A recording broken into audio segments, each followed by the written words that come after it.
మనందరి అభిమాన నాయకులు, భారతదేశ చరిత్రలోనే సంచలనాలకు కేంద్ర బిందువుగా, సంక్షేమ పథకాల రథసారథిగా 5 సంవత్సరాల పరిపాలనా కాలంలో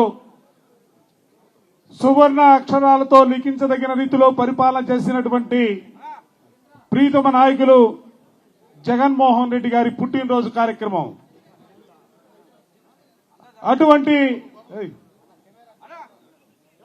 అటువంటి మహానాయకుడిని మనకిచ్చినటువంటి పెద్దలు, కీర్తిశేషులు,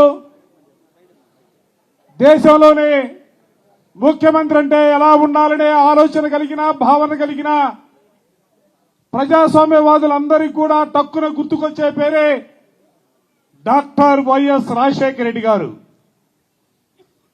ప్రజానాయకుడు మనకిచ్చినటువంటి మహానాయకుడికి ముందుగా రాజశేఖర రెడ్డి గారికి నివాళులర్పించే కార్యక్రమంతో ఈరోజు జన్మదినోత్సవ వేడుకలను ప్రారంభించుకుందాం. పార్టీ రాష్ట్ర కోఆర్డినేటర్ పెద్దలు శ్రీ సజ్జల రామకృష్ణారెడ్డి గారిని, దివంగత నేత డాక్టర్ రాజశేఖర రెడ్డి గారికి పూలమాలలు వేసి నివాళులర్పించవలసిందిగా కోరుతున్నాం. జోహార్ వైఎస్ఆర్, జోహార్ వైఎస్ఆర్, జోహార్ వైఎస్ఆర్, జోహార్ వైఎస్ఆర్, జోహార్ వైఎస్ఆర్.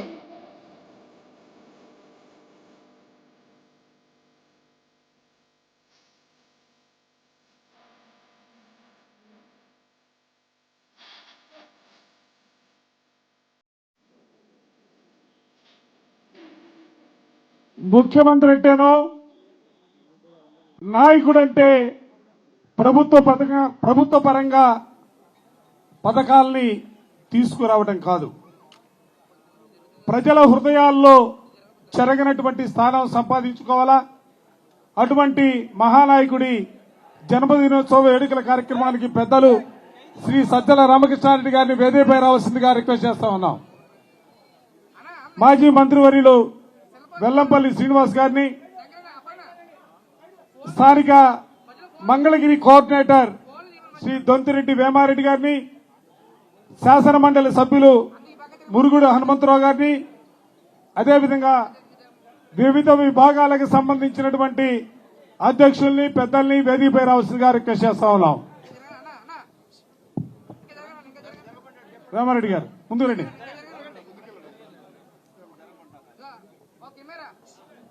కొద్దిగా చదువుకోండమ్మా.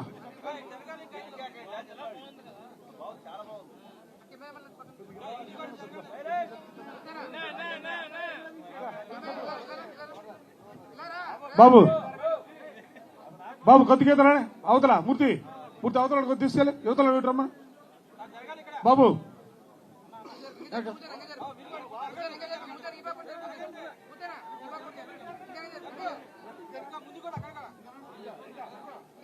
ప్రీతమ నేత, మనందరి ఆరాధ్య నాయకుడు, రాష్ట్ర చరిత్రలో 5 సంవత్సరాల పరిపాలనా కాలంలో తరాలు మారుతున్నా, యుగాలు మారుతున్నా, తలరాతలు మారని అనేక వర్గాల వారికి భవిష్యత్తుని చూపించినటువంటి మన ప్రీతమ నేత జగన్మోహన్ రెడ్డి గారి జన్మదినోత్సవ సందర్భంగా ముందుగా పెద్దల్ని కేక్ కట్ చేయవలసిందిగా మీ అందరి హర్షధ్వానాల మధ్య, చప్పట్ల మధ్య ఆకాశం దద్దరిల్లేరా. హ్యాపీ బర్త్డే జగనన్న, హ్యాపీ బర్త్డే జగనన్న, హ్యాపీ బర్త్డే జగనన్న.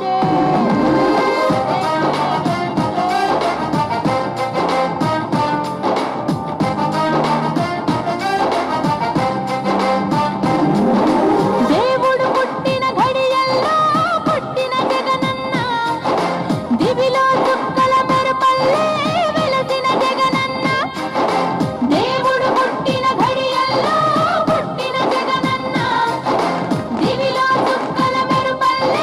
వెలసిన జగనన్న.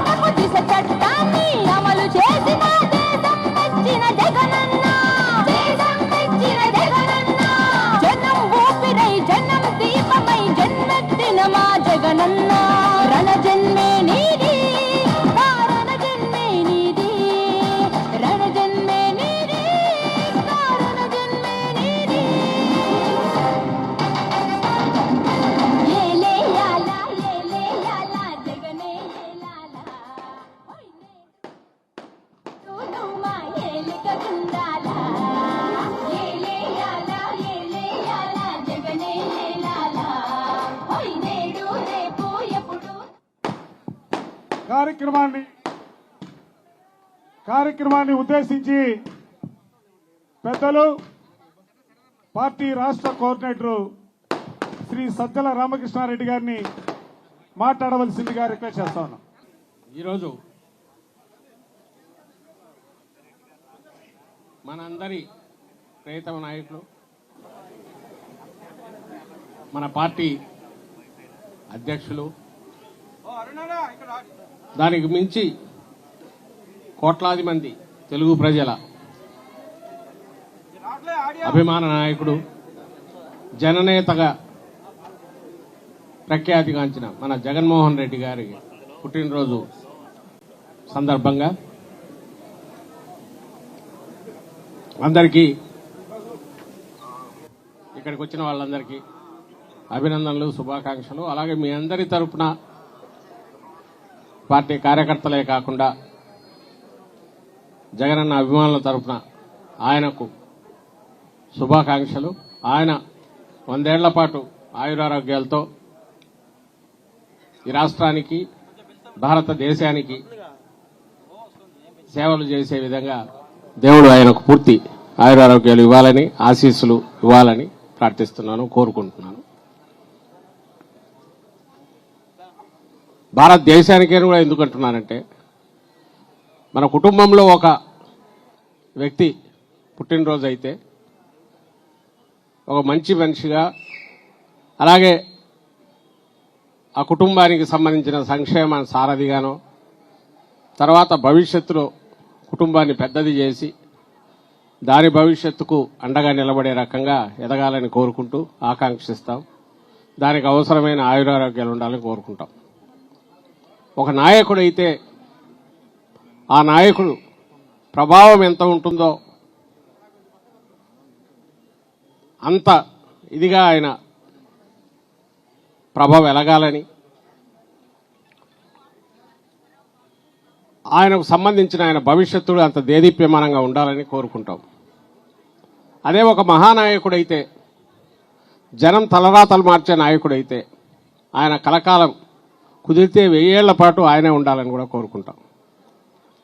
ఎందుకంటే మానవ జాతి శతాబ్దాలో, సహస్రాబ్దాలు, అంటే 1000 ఏళ్లలో, 1000 ఏళ్లలో నడుస్తున్నప్పుడు అంచెలంచెలుగా మహానాయకులు పుట్టుకొస్తారు. ఆ నాయకులు పుట్టుకొచ్చినట్టు ఎలా తెలుస్తుంది అంటే వాళ్ళ చర్యల ద్వారా, వాటి ప్రభావం ద్వారా తెలుస్తుంది. అట్లా నిలబడిపోయిన వాళ్లే చరిత్రలో, అలాగే పురాణ పురుషులుగా నిలబడిపోయిన వాళ్లే మనం ఈ రోజుకు తలుచుకుంటూ ఉంటాం.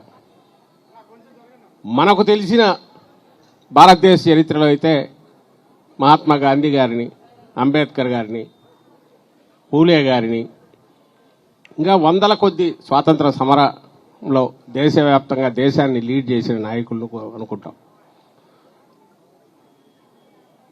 స్వాతంత్రం వచ్చిన తర్వాత రాజకీయాలు నడపడమే కాకుండా దేశాన్ని, భవిష్యత్తును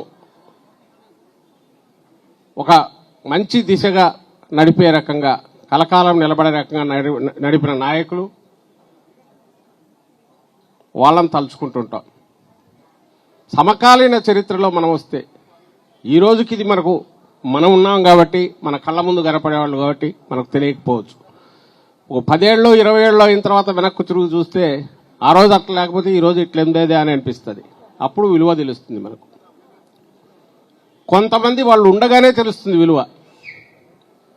అలాంటి వాళ్లల్లో అరుదుగా కనపడే వాళ్లల్లో రాజశేఖర రెడ్డి గారు, వైఎస్ రాజశేఖర రెడ్డి గారు ఒకరైతే, ఈరోజు మనం అడుగులో అడుగు వేస్తున్న, మనం ఎవరితో అయితే కలిసి అడుగు వేస్తున్నామో ఆ నాయకుడు అలాంటి మహానేత కావడం అనేది, మన జననేత జగన్మోహన్ రెడ్డి గారు కావడం అనేది మన అదృష్టంగా మనం భావించాలి. నేను ఎందుకంటున్నానంటే, ఏ పార్టీ, మనది రాజకీయ పార్టీ అయినాక ఖచ్చితంగా ఎవరు రాజకీయ పార్టీ వాళ్ళ నాయకులను వాళ్ళు పొగుడుకుంటారు. కానీ తల ఎగరేసి సగర్వంగా పొగుడుకోగలిగిన నాయకుడు ఎవరైనా ఉన్నారంటే జగన్మోహన్ రెడ్డి గారు అవుతారు. మనమేదో మన నాయకుడు కాబట్టి పొగడమో, ఈయన నమ్ముకుంటే 4 సీట్లు వస్తాయో, 4 పదవులు వస్తాయో కాదు. ఎందుకంటే ఈరోజు లేవు. బహుశా ఇంత ఎన్నికల పరంగా ఇంత అన్యాయమైన దాంట్లో అంత ఊవెత్తున హిమాలయాలంత ఎత్తుకుపోయి ఇంత అట్టడుక్కు మళ్ళీపోయి కూడా సగర్వంగా చెప్పుకోగలుగుతున్నామంటే ఒకే ఒక కారణం ఏదంటే ఆయన 5 ఏళ్లలో 5 దశాబ్దాల్లో జరగాల్సిన దాన్ని చూపించారు కాబట్టి జగన్మోహన్ రెడ్డి రాష్ట్రాన్ని ఒకేసారి అన్ని రంగాల్లో సరైన ప్రణాళిక చేస్తే నిజమైన అభివృద్ధి అంటే ప్రజల అభివృద్ధి, ప్రజల అభ్యుదయం, అన్ని వర్గాల ప్రజలు వాళ్ళ ఆదాయాలు పెరగడం, వాళ్ళ తలరాతలు వాళ్ళు రాసుకునేట్టు చూడగలగడం, ఇది ప్రణాళికాబద్ధంగా జరగడం. ఏముంది, అప్పులు చేసేసి లక్షల కోట్లు తెచ్చి పంచైనా చేయొచ్చు, కాలా అట్లా చేయలా. 5 ఏళ్లలోనే మనందరికీ తెలుసు, రోజు మనం తలుచుకుంటూనే ఉంటాం. పేద పిల్లలే కాదు, దిగువ మధ్యతరగతి వాళ్ళు కాదు, మధ్యతరగతి వాళ్ళు కాదు, ఎవరైనా సరే మేము ఏపీ నుంచి వచ్చాం, మాకు మంచి ప్రభుత్వం ఉంది, మంచి పాలకుడు ఉన్నాడని చెప్పుకోగలిగిన ప్రభుత్వం 1924 మధ్య మనం ఇచ్చామా లేదా అంటే ఇచ్చాము. 100కు 100% అని చెప్పుకొని సగర్వంగా చెప్పుకోగలిగిన పరిస్థితిలో మనం ఈరోజు ఉన్నాం. కాబట్టే 24లో ఇంత ఇదిగా ఎన్నికల్లో పడిన తర్వాత కూడా ఈ ఏడాదిన్నరలోనే ఎన్నికల్లో ఓడిపోయిన వారం తర్వాత మొదలుపెట్టి ఎక్కడ ఈ ప్రభుత్వం, చంద్రబాబు నాయుడు గారి ప్రభుత్వం, ఈ కూటమి ప్రభుత్వం తప్పులు చేసిన నిలదీయగలుగుతున్నాం. లక్షలాది మంది రోడ్ల మీదకి వస్తున్నారు. నాయకుడు మన ముందుండే నడుపుతున్నాడు, ఎక్కడా వెనకడుగు వేయట్లేదు. ఎందుకంటే ఎన్నికలే పరమావధి కాదు, ఎన్నికల ఒక పార్ట్ మాత్రమే. నిజమైన రాజకీయ పార్టీ, ప్రజల పక్షాన ఉండే పార్టీ దేనికైనా ఎన్నికలు ఒక పరీక్షలు లాంటివి వస్తుంటాయి.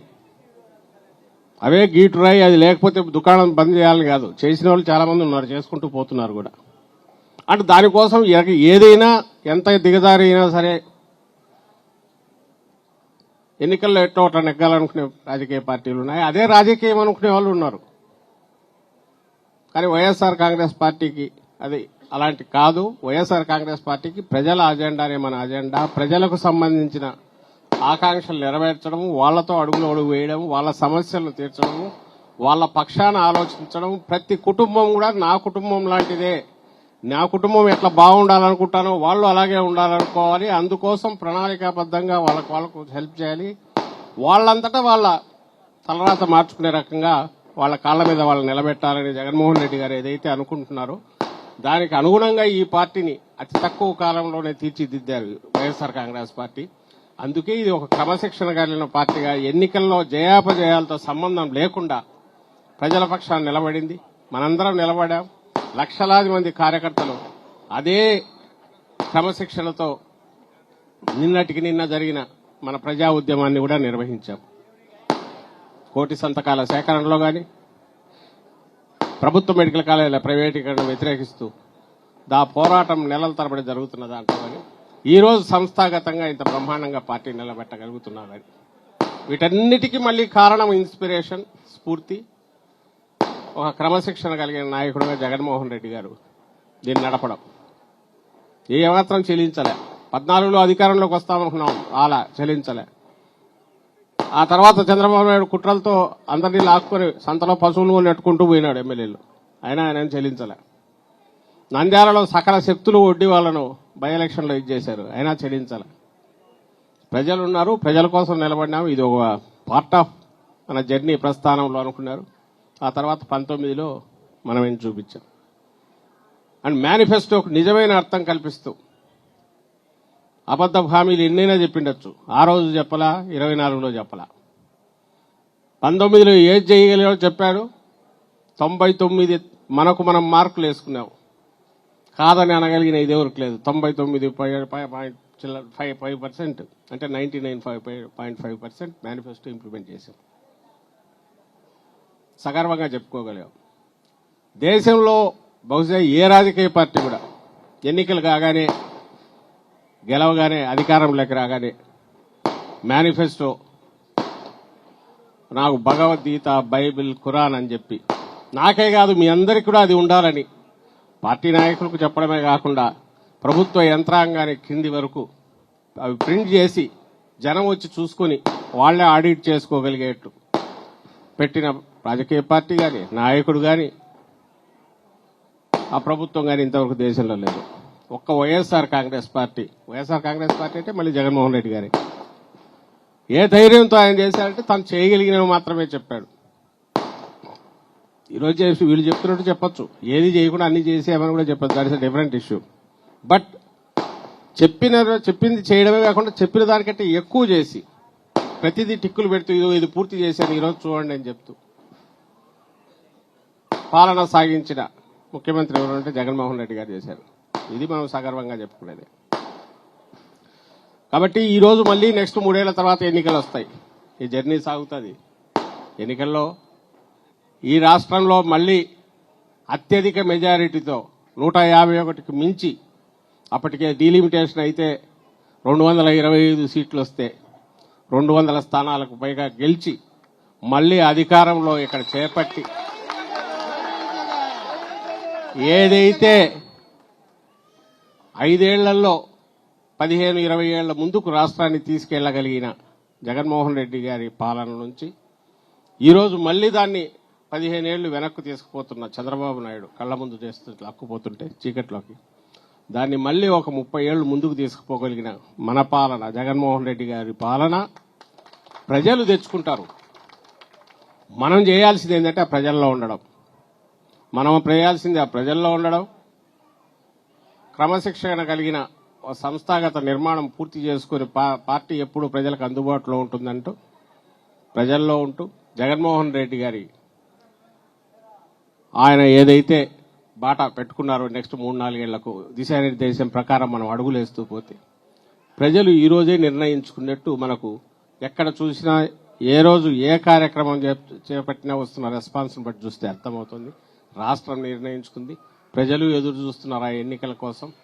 వాటి రాగానే ఎప్పుడు వస్తే అప్పుడు 175 అయితే 151 కంటే పైన, డీలిమిటేషన్ అయ్యి 225 అయితే 200కు పైన స్థానాలతో మళ్లీ మనం రాష్ట్రాన్నిలో ప్రభుత్వాన్ని స్థాపిస్తాము. ఆ స్థాపించడం అనేది ఒక చారిత్రక ఆవశ్యకత. దానికోసం ప్రజలు ఇప్పటికే కృత నిర్ణయంతో నిశ్చయంతో ఉన్నారనే విషయం కూడా ఇప్పటికే తేట తెల్లమైందని చెప్తూ ఈ మొత్తం దీన్ని అలుపెరుగని యోధుడుగా నడుపుతున్న జగన్మోహన్ రెడ్డి గారు, ఆయన ఆరోగ్యం ఈ సందర్భం ఏదైతే ఉందో ఆయన ఆయురారోగ్యాలతో 100 ఏళ్ల పాటు ఈ ప్రజలను, రాష్ట్ర ప్రజలను, దేశాన్ని, దేశంలో కూడా కీలక పాత్ర వహిస్తూ, దేశ రాజకీయాల్లో కూడా కీలక పాత్ర వహిస్తూ పార్టీని లీడ్ చేయాలని ఆకాంక్షిస్తూ మీ అందరి తరపున ఆయనకు మరోసారి జన్మదిన శుభాకాంక్షలు తెలియజేసుకుంటున్నాను. Happy birthday Jagananna. గట్టిగా హ్యాపీ బర్త్డే జగనన్న.